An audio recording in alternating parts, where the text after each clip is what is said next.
Invista na sua família é o tema de hoje. Nossa família é o nosso maior tesouro e nosso mais precioso patrimônio. Nossa família merece nosso melhor investimento.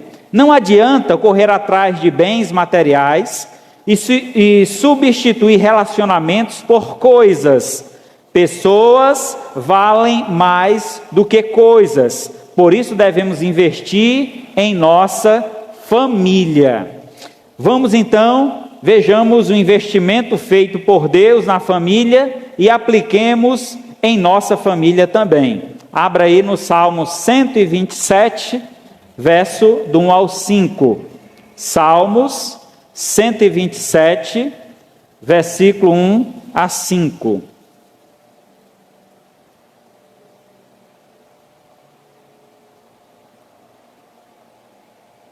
Salmo 127, do 1 ao 5, diz assim, o título da leitura: Todo bem procede de Deus.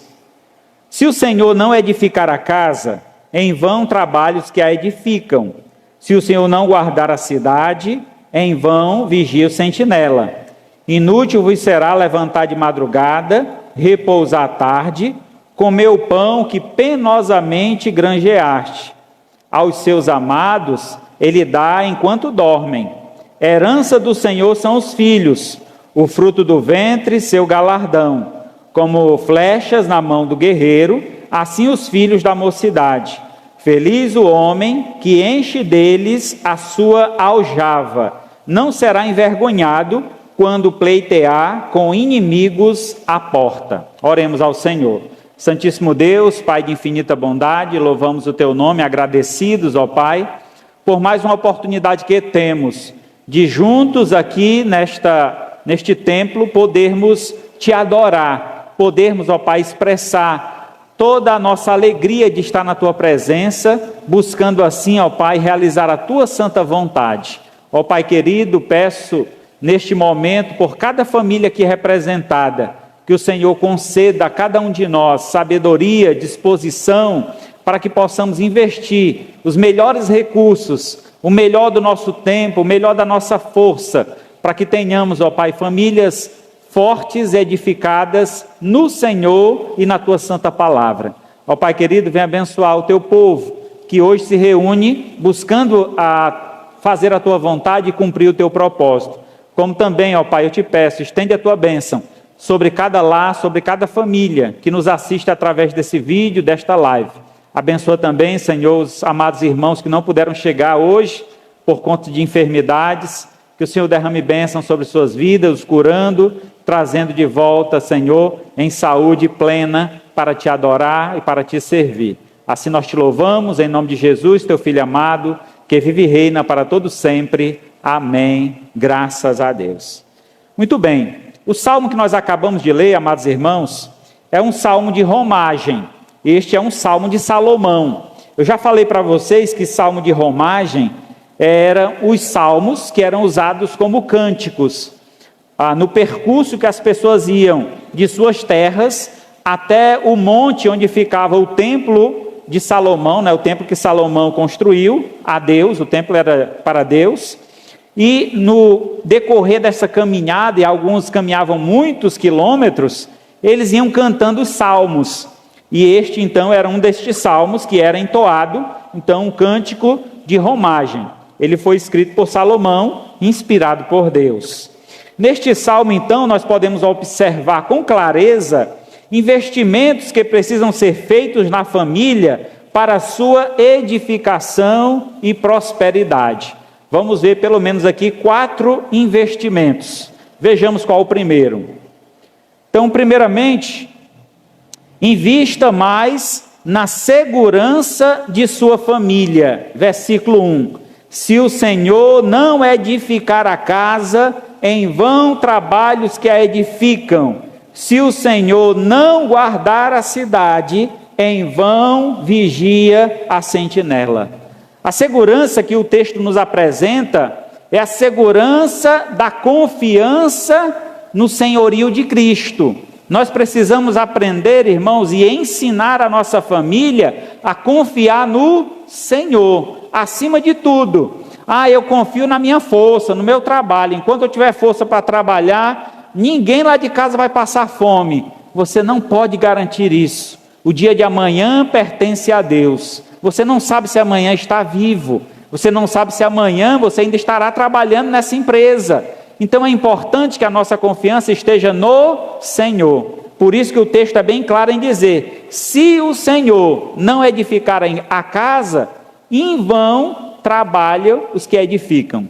Vai ser em vão todo o esforço para você estruturar o seu lar, se o Senhor não tiver a primazia, o primeiro lugar. Se você não confiar nessa soberania de Deus. Sendo assim, nós vivemos em um tempo de guerra. O alvo maior nesta guerra tem sido a família. O inimigo sabe que o pilar que sustenta essa sociedade é a família. E se esse pilar for destruído, será fácil dominar todos debaixo de regras pervertidas e corruptas. Nosso papel, então, é resistir aos ataques e fortalecer as defesas. Para isso, devemos investir na segurança. Então, a pergunta que não quer calar: onde encontramos a segurança que a nossa família necessita? Vejamos então. A segurança nas verdades divinas. Então, para que a gente alcance a segurança, primeiramente, devemos confiar nas palavras de Deus. Ele promete que estará conosco todos os dias até a consumação dos séculos, desde que nós estejamos na sua palavra, obedecendo esta palavra. Provérbios 1:33. Mas o que me der ouvidos habitará seguro, tranquilo e sem temor do mal.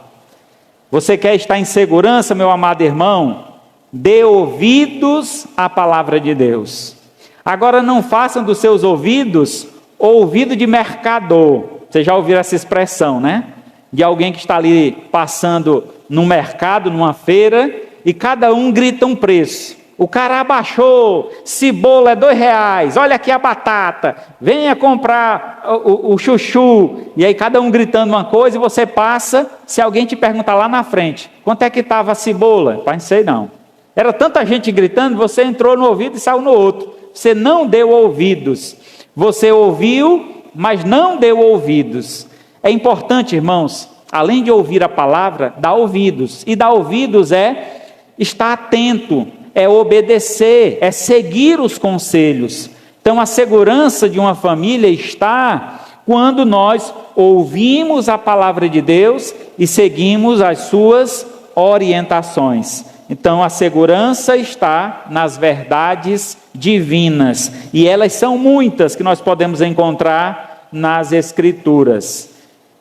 Devemos também entender que há segurança na paz celeste. Então, se andamos num mundo que está em guerra constante, tentando destruir a família, quebrar o pilar principal da sociedade, que é a família, como é que essa sociedade teria qualquer tipo de estrutura sem uma família orientando e guiando? Certamente a orientação sobre como viver em sociedade, em respeitar o próximo, em ser honesto, tudo isso se perderia. Então é importante a família, porque é lá que nós encontramos os valores, é lá que nós aprendemos a respeitar uns aos outros. E é por isso que, não havendo essa estrutura familiar, certamente se perde a paz. E a paz que nós buscamos, que nos traz segurança, é a paz com Deus. Então o homem em desobediência à palavra de Deus, ele vive em guerra com Deus. Já não basta a guerra que nós enfrentamos neste mundo, imagine só guerrear ainda com Deus. Então não seja você inimigo de Deus, pelo contrário, se achegue ao Senhor, busque a paz em Deus. Salmo 4, verso 8: em paz me deito e logo pego no sono, porque, Senhor, só Tu me faz repousar seguro. Então a nossa confiança no senhorio de Cristo, no poder de Deus, nos traz paz. E essa paz acaba aqui causando em nós uma segurança ao ponto de nós termos total confiança e tranquilidade no Senhor. O texto aqui usa uma expressão interessante, né? Que é: em paz me deito e logo pego no sono. Irmãos, eu confesso a vocês que depois desse período que nós tivemos aí de pandemia, tem sido difícil dormir tranquilo. Tem noites que eu me deito e rolo para um lado e rolo para o outro e nada do sono vir. E muitas são as noites que eu vou dormir para lá de 2 horas da manhã. Pastor, você não está confiando no Senhor?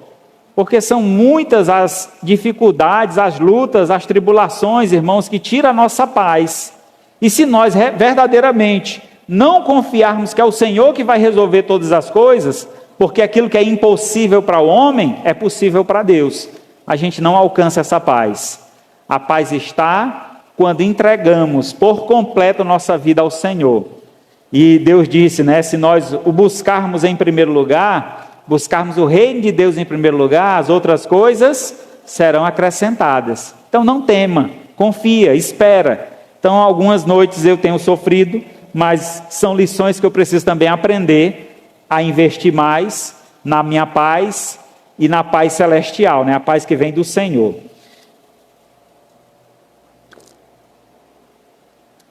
E também a segurança no caminho da salvação.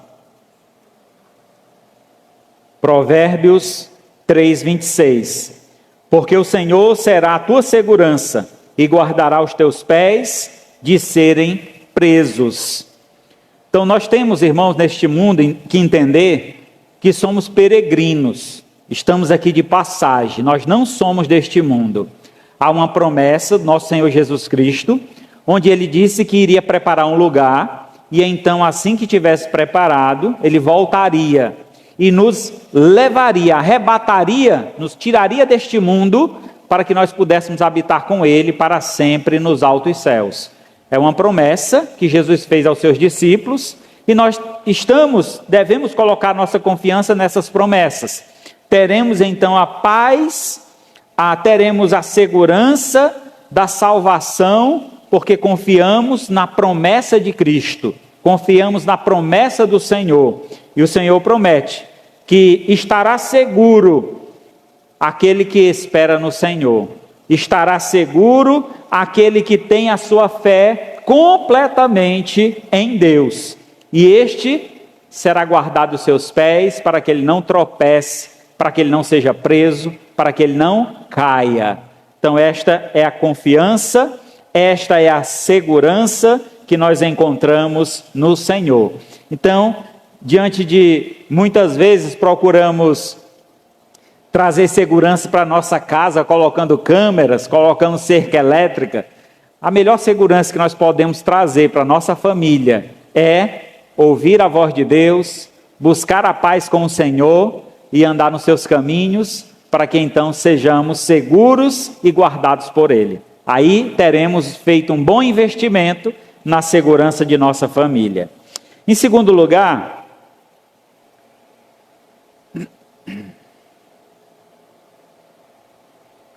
Davi, precisa que você passe ali, por favor.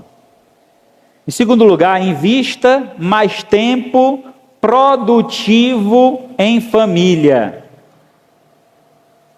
Invista mais tempo produtivo em família. Versículo 2. Inútil vos será levantar de madrugada, repousar à tarde, comer o pão que penosamente granjeaste. Aos seus amados ele dá enquanto dormem. É muito interessante, irmãos, neste salmo, o salmista levantar aqui uma questão de cunho muito particular, mas também de responsabilidade de todos, que é o sustento do lar. Então, todo pai de família, todo cabeça do lar, tem essa obrigação, essa responsabilidade. E o texto, então, diz que há será inútil se alguém fizer todo o esforço para trazer o pão e o sustento do lar, se ele não fizer isso confiando no Senhor.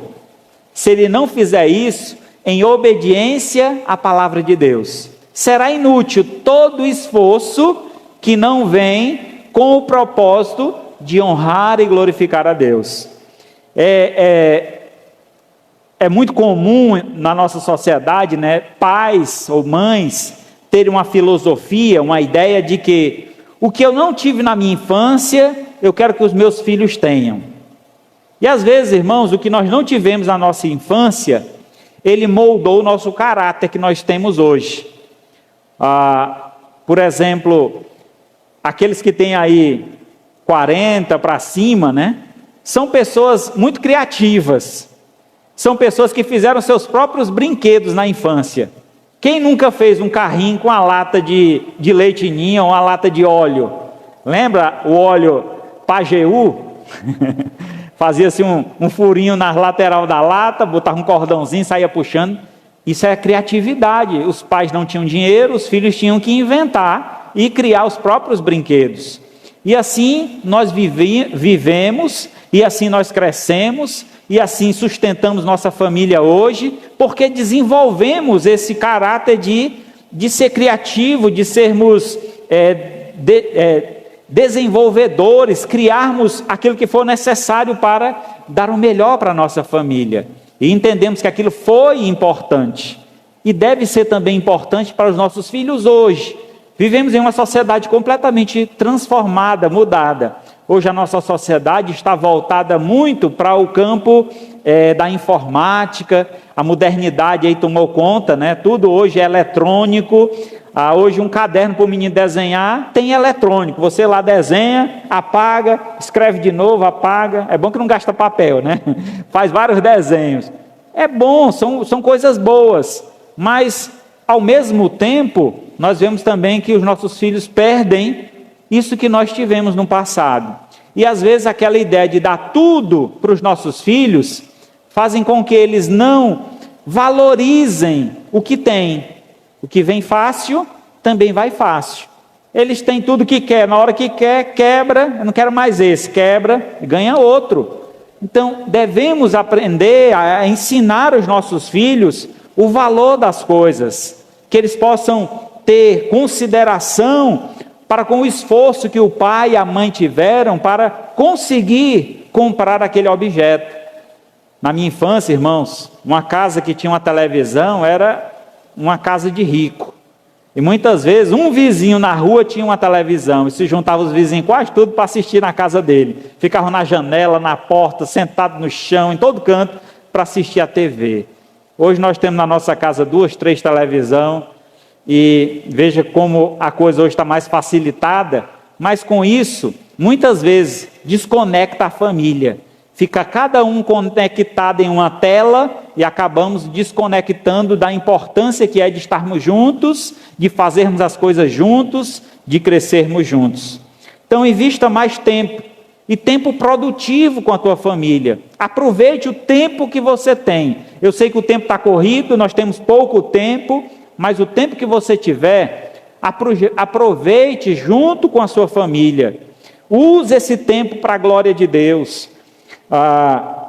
Às vezes a gente está juntos, mas mesmo juntos, estamos distantes, porque estamos cada um num mundo diferente. Um numa rede social, outro assistindo uma série, outro lendo alguma coisa, um livro, e cada um distante um do outro. Precisamos aproveitar mais tempo juntos e que esse tempo seja produtivo, possamos produzir alguma coisa para a glória de Deus. Vivemos em uma sociedade de muitos atrativos que facilmente nos domina, para que percamos tempo naquilo que é fútil e desnecessário. Perdemos um tempo precioso que deveria ser investido na família. Como investir tempo produtivo em família? Em primeiro lugar, investindo investindo na adoração em família. Salmo 34, verso 1. Bendirei o Senhor em todo o tempo, o seu louvor estará sempre nos meus lábios. Adoração no lar. Essa adoração ela pode ser feita de várias formas.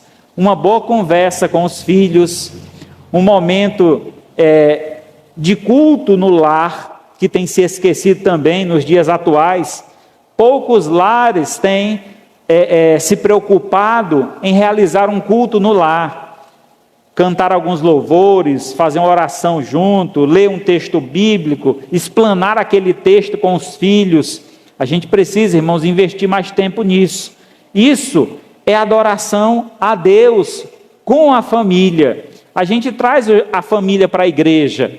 Graças a Deus, essa igreja é uma igreja de famílias. Mas entendemos, irmãos, que é importante estender essa adoração além dessas quatro paredes. Que nós possamos adorar a Deus em família, no nosso lar, no meio da nossa sociedade. E certamente Deus será glorificado. Por isso o salmista enfatiza a ideia que devemos bendizer o nome de Deus em todo o tempo, adorando o Senhor por onde formos, onde estivermos e em todo o tempo. Em segundo, investindo na comunhão em família. Nós temos aí a história de Jó, Jó capítulo 1, verso 4 e 5. Diz assim: seus filhos iam às casas uns dos outros e faziam banquetes, cada um por sua vez, e mandavam convidar suas 3 irmãs a comerem e beberem com eles. Decorrido o turno de dias de seus banquetes, chamava Jó a seus filhos e os santificava. Levantava-se de madrugada e oferecia holocausto, segundo o número de todos eles, pois dizia: talvez tenham pecado os meus filhos e blasfemado contra Deus em seu coração. Assim o fazia Jó continuamente. Irmãos, o testemunho de Jó é muito bonito. Se você ainda não leu o livro de Jó, leia, é um livro excelente, desafiador, porque um homem que tinha tudo e perdeu seus bens, a sua família, sua saúde, e não perdeu a fé em Deus.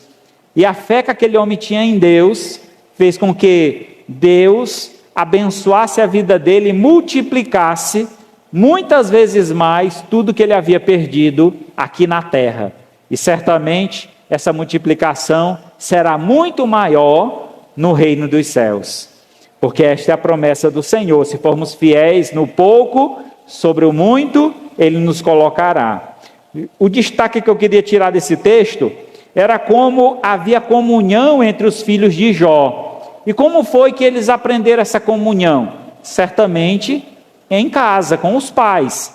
Os filhos já estavam casados, já tinham suas famílias, mas não deixavam de ter uma comunhão com os seus familiares. Ah, irmão, como é bonito, como é bom, né? A gente vê uma família grande, uma família reunida, uma família festejando. É maravilhoso estarmos juntos em família. E certamente essa comunhão trazia honra e glória a Deus. Até mesmo se por algum motivo os filhos tivessem feito alguma coisa que desagradasse ao Senhor, Jó se preocupava em chamá-los posteriormente a essa reunião, para fazer uma segunda reunião.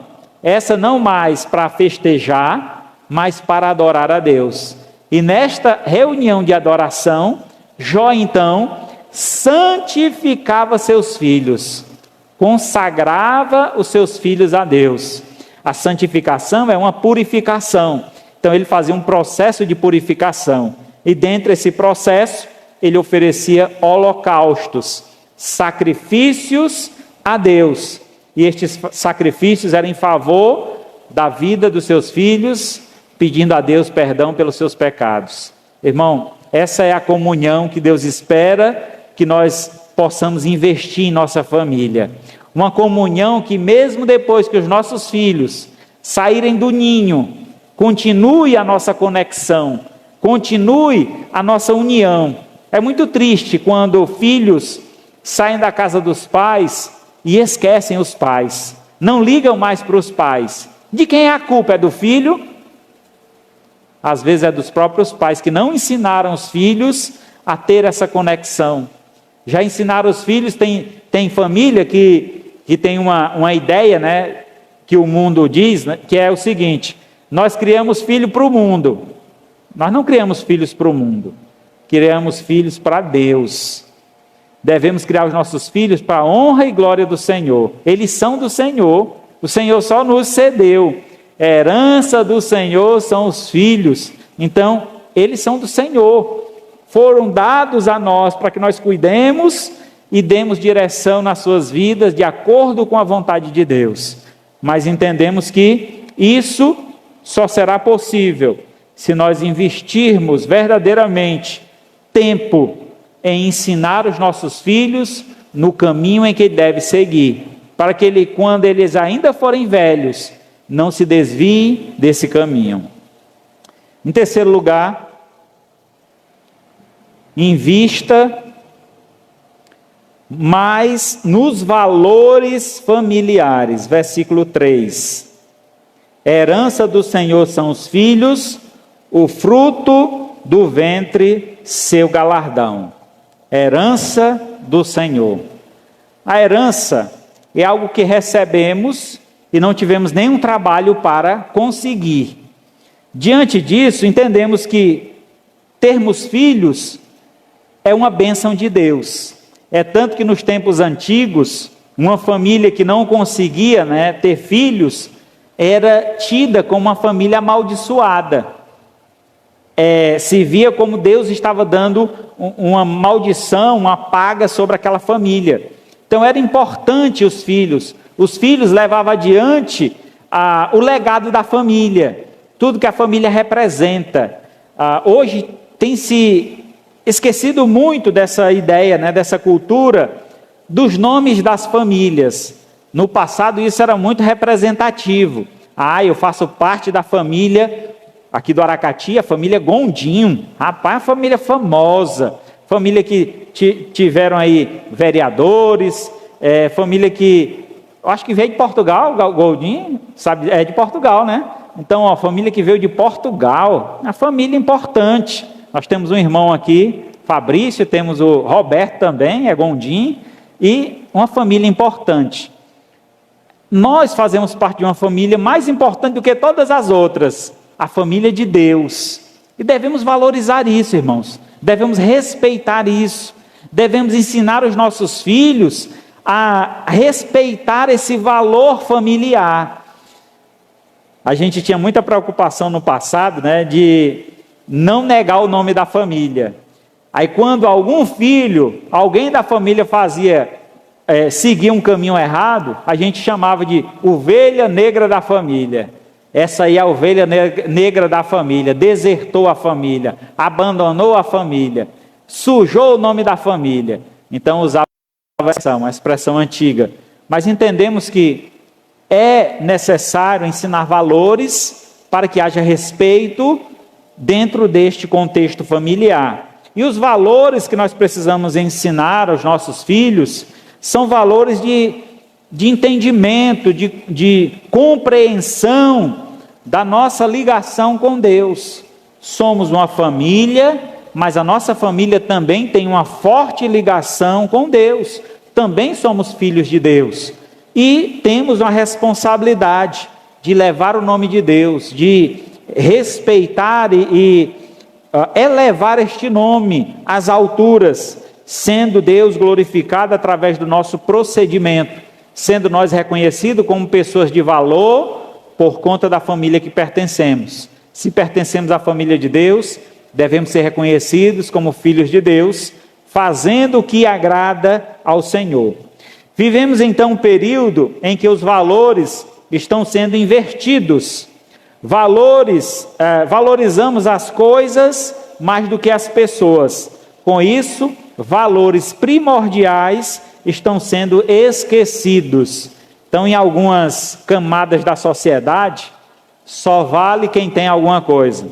Quem não tem, não adianta ter nome bonito, não adianta ter família famosa, porque se não tiver dinheiro, não é nada, é o Zé Ninguém. Então nós precisamos entender que esta é a visão da sociedade corrupta, uma sociedade presa pelo amor ao dinheiro, e nós devemos viver diferente dessa sociedade. Devemos entender que nós temos um valor muito elevado, e esse valor vem da propriedade divina. Nós somos propriedade de Deus, fazemos parte da família de Deus, então temos um valor que excede, que está acima de todos os outros. O que fazer então para investir em bons valores? Para investir em bons valores, primeiramente devemos investir em valores eternos. Deuteronômio 6, do 6 em diante, ao 9. Estas palavras que hoje te ordeno estarão no teu coração. Tu as inculcarás aos teus filhos, dela falarás assentada em tua casa, andando pelo caminho, e ao deitar-te, ao levantar-te. Também as atarás como sinal na tua mão, e te serão por frontal entre os olhos, e as escreverás nos umbrais de tua casa e nas tuas portas. A orientação, irmãos, que Moisés está dando aqui ao povo de Israel, ao povo hebreu, era a orientação de que eles deveriam, essa orientação recebida por Deus, recebida de Deus, passada por Moisés. Essa orientação é para que todos os pais tivessem o cuidado de ensinar os valores eternos aos seus filhos. E esses valores eternos vinham justamente da parte de Deus. E esta palavra que vem do Senhor, nós temos aqui as Sagradas Escrituras. Por exemplo, um jovem hebreu de 12 anos de idade, ele conhecia o Pentateuco decorado, os 5 primeiros livros da Bíblia, decorado. Conhecia todas as histórias do Pentateuco. Irmãos, isso é porque eles passavam momentos juntos, eles tinham tempos proveitosos juntos. Como não havia ainda a cultura da escrita, eles tinham a cultura oral, de contar a história um para o outro, e aquela história ia passando de geração em geração. Não tem algumas histórias que nós ouvimos dos nossos avós, os nossos pais contaram, e hoje nós contamos para os nossos filhos? Era mais ou menos isso. Eles faziam com as histórias bíblicas, com o livro de Pentateuco. Assim, a orientação que Deus está dando para que estas lições, não só as histórias fossem conhecidas, mas que as lições fossem colocadas em práticas, ele diz que havia uma ordem, e a ordem era que eles guardassem essa palavra no coração, também inculcasse a seus filhos. E essa expressão inculcar é bem interessante, traz a ideia de abrir a cabeça e colocar dentro. Então traz a ideia de dar compreensão. Às vezes a gente diz aos nossos filhos, não faça isso. Aí o menino pergunta, por que, pai? Por que não? Porque não é resposta. Às vezes a nossa preguiça de argumentar com o menino, sentar e dizer, meu filho, olha, não pode fazer isso porque vai dar prejuízo para o papai. Se você botar o dedo na tomada, você vai morrer de um choque. E aí, a lição e o que é que você está dizendo ali que ele não deve fazer, você tem que explicar o porquê. Então essa era a ideia. Olha, o que é que aconteceu com o povo de Deus? Foi assim que aconteceu. E por que aconteceu assim? Porque o povo desobedeceu. Olha, aqui onde eles obedeceram, o que foi que aconteceu? Deus abençoou, Deus abriu portas, Deus deu vitórias. Então, fazer com que as crianças entendam desde cedo que a relação com Deus, ela é importante, porque essa relação com Deus nos fortalece, nos protege. Então, invista esse tempo nos seus filhos, invista esse tempo em ensinar a palavra de Deus a eles. Em que tempo é que eu tenho para ensinar a palavra de Deus? Diz o texto, dela falarás assentada em tua casa, andando pelo caminho, ao deitar e ao levantar. Isso quer dizer que em todo tempo, a oportunidade que você tiver, ensine ao seu filho. Mostre a palavra de Deus a ele. Diga o porquê nós devemos seguir a Deus. E ele acrescenta, também, atas essa palavra, amarra ela na tua fronte, atas como sinal na tua mão. Quer dizer, pratica o que essa palavra diz. Atas como frontal entre os teus olhos. Compreende a palavra, traz essa palavra à mente sempre que for preciso orientar, sempre que for preciso corrigir, faça em conformidade com os ensinos das Sagradas Escrituras, e Deus te recompensará. Escreve nos umbrais da tua casa, consagra a tua casa a Deus. A tua casa é o lugar onde se reúne o povo de Deus, lá é um lugar consagrado ao Senhor. Então, na tua casa, evita de entrar coisas que difame o nome de Deus, que negue a sua fé. Então, que a sua casa seja uma antessala da igreja, que a tua família seja uma reunião de crentes, e quem chegar ali sinta a presença de Deus naquele lar. É isso que a palavra de Deus, então, orienta através de Deuteronômio 6. Invista também, meus amados, em valores de respeito. Próximo, Davi. Invista em valores de respeito. Hebreus 12, 9. Além disso, tínhamos nossos pais, segundo a carne, que nos corrigiam e respeitávamos. Não havemos de estar em muito maior submissão ao Pai espiritual e então viveremos? Então, o escritor aos Hebreus nos traz esta comparação, né? Que quando nós éramos cuidados pelos nossos pais e fazíamos alguma coisa de errado, éramos corrigidos. E ele pergunta então, esta correção que nós tínhamos dos nossos pais, muitas vezes fazia com que nós respeitássemos. Rapaz, é meu pai, eu não posso fazer isso. Por mais que você cresça, saia de casa, o respeito aos pais continua. Quando um pai ou uma mãe dá um conselho, você para, escuta, mesmo que você não concorde, você vai refletir. Será que ele tem razão? Meu pai já tem mais tempo de vida do que eu, sabe muito bem as consequências de uma decisão errada. Então, vale a pena dar ouvidos, isso é respeito. E ele diz, assim como nós respeitamos os nossos pais terrenos, muito maior deve ser o nosso respeito para com o nosso Pai celestial, aqui chamado de Pai espiritual. Deus é o nosso Pai espiritual, Pai nosso que estás no céu. A Ele devemos todo o respeito.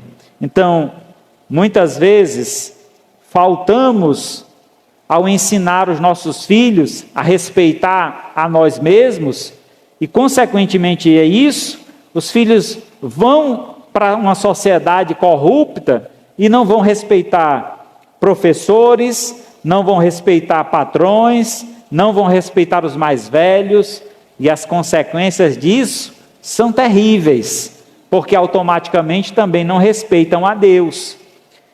E a falta de respeito a Deus faz abreviar os dias de vida nessa terra. Então, é importante que respeitemos ao Senhor, para que os dias nesta terra se prolonguem por muitos e muitos anos. Então, obedecendo ao Senhor, seguindo a sua palavra, teremos longos dias nesta terra. Em quarto e último lugar, invista mais em qualidade de vida. Verso 4 e 5. Como flechas na mão do guerreiro, assim os filhos da mocidade. Feliz o homem que enche deles a sua aljava. Não será envergonhado quando pleitear com inimigos à porta. Salomão, quando escreve esse salmo, certamente ele vivia em um tempo de guerra. E havia um conceito, um conhecimento popular, né, de que um bom arqueiro era aquele que fazia suas próprias flechas. O bom arqueiro, ele ia até a mata, tirava os gravetos, afilava aqueles gravetos, aquecia no fogo, esfriava, fazia todo o processo para que aquele graveto ficasse bem firme. Ele fazia a ponta de metal, de pedra, assim como tivesse lá à sua disposição, colocava na flecha. Então todo o trabalho, todo o empenho que ele tinha para preparar aquela flecha era com um propósito. Qual era? Atingir o alvo. Uma flecha bem preparada, quando ele lançasse, iria atingir o alvo. Ele então chama a atenção quando diz que um bom arqueiro, um bom guerreiro, ele enche de flechas a sua aljava. Era a bolsa que colocava as flechas. E culturalmente, nos tempos antigos, uma família grande era uma família próspera. Uma família que tinha muitos filhos, rapaz, era uma família abençoada. Assim a ideia que ele usa aqui, um paralelo do guerreiro, o arqueiro, juntamente com um pai e seus filhos. Assim como o arqueiro tinha o trabalho de preparar as flechas, aquecendo, esfriando aquele galho, alongando, tirando toda a tortura para que ele atingisse o alvo, nós como pais devemos ter essa mesma preocupação, este mesmo cuidado, este mesmo empenho em tirar todas as torturas dos nossos filhos, porque eles já nascem com a semente do pecado. É desde cedo que eles aprendem a nos enganar, a contar mentira, a tentar fazer as coisas escondido. É ou não é? Será que eu estou falando besteira aqui? Com certeza não. Certeza você já foi criança, já fez isso com seus pais. Hoje você tem filhos, teus filhos tentam te enganar, e aí você diz para ele: meu filho, antes de você fazer isso, eu já fazia há muito tempo atrás. Você não me engana. Enganar que fez a tarefa, eu já fiz a tarefa. Você vai lá olhar e está lá as tarefas para fazer. Então o menino é esperto, tenta ser esperto, né? Então nosso papel é tirar essas torturas dele. Vem cá, menino, deixa eu tirar essa tortura. Tu tem que ficar reto, porque um dia tu vai ser lançado e tu tem que atingir o alvo. E qual é o alvo da vida do ser humano? A glória de Deus. Nós fomos feitos para a glória de Deus. O alvo dos nossos filhos é glorificar o Senhor. Acredito que todo pai, toda mãe ficará extremamente contente e feliz quando seus filhos crescerem, formarem família e seguirem no caminho de Deus. E você está com a consciência limpa, o coração alegre por ter ensinado o caminho certo, e hoje eles estão seguindo o mesmo rumo que você os guiou. Isso, irmãos, traz muita satisfação. Mas isso requer investimento. Investimento na qualidade, não foi o que eu falei? Na qualidade.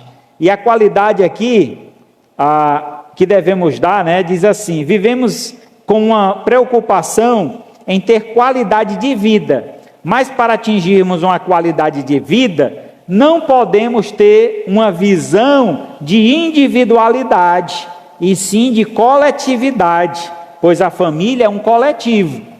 A gente pensa de qualidade de vida: eu tenho que comer melhor, eu tenho que me exercitar. E às vezes na família, só um está fazendo isso, e os outros vão morrer tudinho. Temos que cuidar de todos. Se vão fazer um regime, todo mundo tem que participar em casa, todo mundo tem que comer aquela comida. Se vamos fazer um exercício, bora se movimentar todo mundo, porque estamos comendo a mesma comida, certamente o resultado será o mesmo com todos. Então é necessário que nosso investimento seja no coletivo e não no individual. Então, pensando no coletivo, na família, investir na família, devemos investir na qualidade do amor. Dentre todas as qualidades que eu poderia destacar aqui, eu escolhi o amor, para entendermos que a partir daí, todas as outras se encaixarão. Se nós verdadeiramente amarmos da forma correta, na proporção correta, as outras coisas serão bem mais fáceis e outras qualidades se agregarão a este amor. Então, invista na qualidade do amor. Maridos, amando a sua esposa. Efésios 5, 25. Marido, amai a vossa mulher, como também Cristo amou a igreja, e a si mesmo se entregou por ela.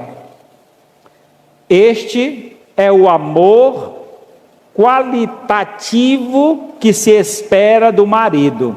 E este amor, ele é comparativo com o amor que Cristo teve pela igreja. E que amor foi esse? O amor de dar a própria vida. É o amor sacrificial. É este amor que se espera de todos nós aqui, homens, maridos, para com as suas esposas. Amar as suas esposas de modo incondicional, porque amor é uma escolha. Você escolheu amar esta pessoa. Você tomou a decisão de ter esta pessoa ao seu lado para o resto da sua vida, até que a morte vos separe. Acredito que essa foi uma escolha muito particular, individual, sem nenhuma pressão. Não houve nenhum pai com a espingarda, como aquelas festas de junina, né, onde o pai da moça obriga o noivo a casar. Não houve isso, acredito eu, espero que sim, né? Não houve isso. Você escolheu a pessoa e hoje você está com ela e deve então a cada dia investir mais neste amor. Então, um amor que é incondicional, um amor que é sacrificial, um amor que se dedica, que se esforça, que dá o seu melhor. Da mesma sorte, próximo Davi, amando as mulheres, deve então investir na qualidade do amor, amando o marido e os filhos. Tito 2,4. A fim de instruírem as jovens recém-casadas a amarem ao marido e a seus filhos. O amor, irmãos, que devemos dar um para com o outro, é o amor que nós encontramos em Jesus Cristo. O amor que deu atenção aos mais necessitados. Um amor que sempre esteve disposto a dar mais do que receber. É esse tipo de amor que muitas vezes nós vemos na relação entre mãe e filhos. A mãe muitas vezes é capaz de deixar de comer para ver o seu filho alimentado. A mãe muitas vezes é capaz de deixar de comprar uma roupa para ela, para comprar uma roupinha nova para o filho, a farda da escola, só para ver o seu filho bem vestido. Este amor que nós vemos entre mãe e filhos, também deve ter entre a esposa e o esposo. Uma vez eu vi um pregador, falando que havia uma discussão. Na verdade não foi um pregador, mas era um encontro de casais, e os casais estavam discutindo sobre o papel de cada um no casamento. E aí a mulher dizia: para o homem é muito fácil, é só amar, e eu tenho que me submeter. Quer dizer, a mulher se achava que o papel dela era abaixo do homem, era um papel de escravidão, um papel de sofrimento. Aí o homem, por sua vez, dizia: tu pensa que é fácil amar uma criatura dessa que não me obedece, uma criatura dessa que não faz o que eu quero? Como é que ama uma criatura dessa? E aí cada um dizia: no dia que tu me amar, eu me submeto a ti. Aí ele disse: no dia que tu se submeter a mim, eu te amo. Só que esse papel de submissão e amor não deve ser feito como uma troca. Não é algo que se faz, se tu fizer, eu faço. Não, eu tenho que fazer o meu papel, porque é ordem do Senhor: marido, amai a vossa esposa, e a mulher deve se submeter ao marido, como a igreja se submete a Cristo. Então nós temos uma comparação que é Cristo e a igreja. Sendo assim, não há uma relação de que se um fizer, o outro está livre para não fazer. Devemos fazer cada um nosso papel. E nesse contexto, o papel é amar. Ame seus filhos, ame seu marido. Marido, ame a sua esposa. E em terceiro e último, Davi, Investimos na qualidade do amor, amando a Deus e o próximo. Lucas 10, 27. A isso ele respondeu: amarás o Senhor teu Deus de todo o teu coração, de toda a tua alma, de toda a tua força e de todo o teu entendimento, e amarás o teu próximo como a ti mesmo. Este amor que Deus espera que tenhamos por Ele, um amor acima de todo. Nós temos uma responsabilidade de amar os nossos cônjuges, de amar os nossos filhos, mas devemos entender que acima desse amor está o amor do Pai. E se nós não aprendermos a amar a Deus, será impossível amar o próximo. Porque se nós não amarmos a Deus como Ele merece, nós não teremos como calcular o valor do amor ao próximo. E certamente ficaremos a desejar. Concluindo então, investir é uma coisa que se faz aos poucos, e com o passar do tempo, ele próprio se multiplicará, o investimento se multiplicará. Comece hoje a investir na sua família, para que amanhã você possa viver do lucro desse investimento. Então, se você investe na família hoje, lá na frente você vai ter filhos que se preocupam com você na velhice. Você vai ter filhos que se importam com a sua vida, quer saber como é que o papai e a mamãe estão. Mas se você não investe nos seus filhos, não investe em um relacionamento de proximidade com eles, pode ser que quando chegar a uma determinada idade, o seu filho queira se livrar de você, jogando um para o outro. Fica tu com o papai, fica tu. Ninguém quer ficar com o pai e a mãe. Às vezes joga lá num local onde ficam os velhinhos, né, no asilo. Infelizmente, pelo menos aqui na nossa cultura do Ceará, muitos asilos são depósito de velhos. Depois que joga lá, não vai mais nem ver. O bichinho fica esquecido, como um sapato velho que ninguém usa mais. Usaram tanto que se gastou e agora joga lá no canto. Filhos, entenda, todo o cuidado que os pais tiveram com vocês, todo o investimento que eles fizeram em vocês, vai chegar um tempo em que haverá uma inversão de valores. Vão trocar as posições, onde vocês terão o prazer de cuidar dos seus pais, assim como eles tiveram a alegria de cuidar de vocês. E certamente isso será um grande prazer.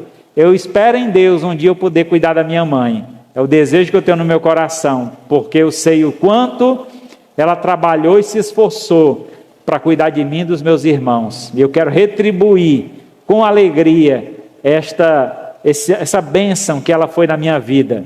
Que Deus me permita isso. 2 Coríntios 9, 6. E isso afirmo: aquele que semeia pouco, também ceifará. Também pouco ceifará. O que semeia com fartura, com abundância, também ceifará. Então, investimento é como você está plantando. Se você jogar poucas sementes, vai nascer poucas plantas, poucas árvores, poucos frutos darão. Mas se você lançar muitas sementes, você investir muito, muito você vai colher. Então, não meça esforço, ame sua família, invista tempo com ela, valorize cada momento, para que então o nome do Senhor seja exaltado e glorificado através do seu comportamento e futuramente você possa ser beneficiado com todo o investimento aplicado na sua família. Amém?